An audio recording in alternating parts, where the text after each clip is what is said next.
every day for work. He didn't need to drive by hand. He just lay in the back and enjoyed the comfort. He could even have parties with friends in the car. He could play baseball with Bart too. There was no need to worry about safety hazards at all. He just had to stay in the car for 8 hours a day. Then Homer could earn money, and the food in the new company's cafeteria was all free. Homer acted as if he had never seen food before. He piled all the delicious food from the cafeteria onto his plate. Marge was also satisfied with Homer's new job. It all started when Homer was eating in the car. A speed bump made Homer choke. He was so focused on clearing his throat that he didn't notice the car had driven up a hillside.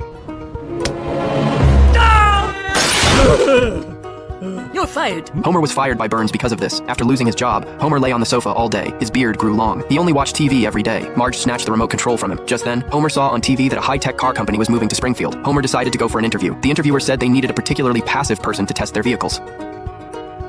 Perfect answer. Homer passed the first round of interviews by virtue of his various lazy advantages. Now only the final round remained. It was to see who could sit for a long time and do nothing. This was exactly Homer's favorite kind of challenge. So he sat in his seat for a whole day and night.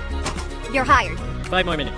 Since they were self-driving cars, there were no steering wheels. Homer just needed to tell the car where he wanted to go. Homer thought the car was awesome. He could do anything in the car. Will you look at that? The car is driving home. Homer took Marge to visit the company. There was an indoor Ferris wheel and a rock-climbing wall. There was also a game room, but no one played there at all because the programmers were always working. Marge and Homer decided to help them relax. Then they took the other employees to play games. Through camera surveillance, the company's boss found that Homer and Marge had motivated all the employees. It made their mood and motivation much better. Because of Homer's performance, the company decided to promote him and make Marge his partner. Marge made some desserts for her colleagues. She took them to the ice rink to skate, but none of them knew how to skate. However, Marge came up with another idea. She told everyone to sit on chairs and play. Homer showed off his current life to Lenny and Carl. This caused all the nuclear plant employees to resign and run to the car company. Burns planned to go undercover to the car company to check the situation. They passed the interview with fake resumes. Burns looked at the rival company's equipment. He swore he could never do the same. Burns thought he didn't need to raise salaries. As long as he improved the working environment a little, he could keep the employees. I can never beat this.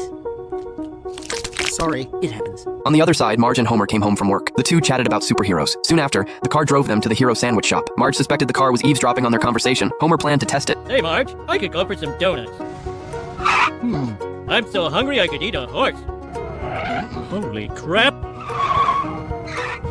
This company is up to some kind of monkey business. Marge thought there was something wrong with the car, but it was actually the company's driving project. The car would use their conversation content, expressions, and stolen personal data to decide which sponsoring company would be responsible for driving. Homer had no power to stop them, because he had signed a non-disclosure agreement when he was hired, but Homer had never read it. We have lawyers that were crossbred with wolves. Well, you prepare to hear from a guy pretending to be my lawyer. Probably Mo. Now I'm gonna defiantly exit on this moving walkway.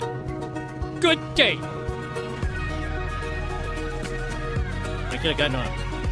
Homer felt that artificial intelligence had invaded his life. He went to the bar late at night to drown his sorrows. He found Burns was there too. Because the self-driving cars were too powerful, he had to find a way to defeat them. Burns hoped Homer could help him. Then the three of them sneaked into the company late at night.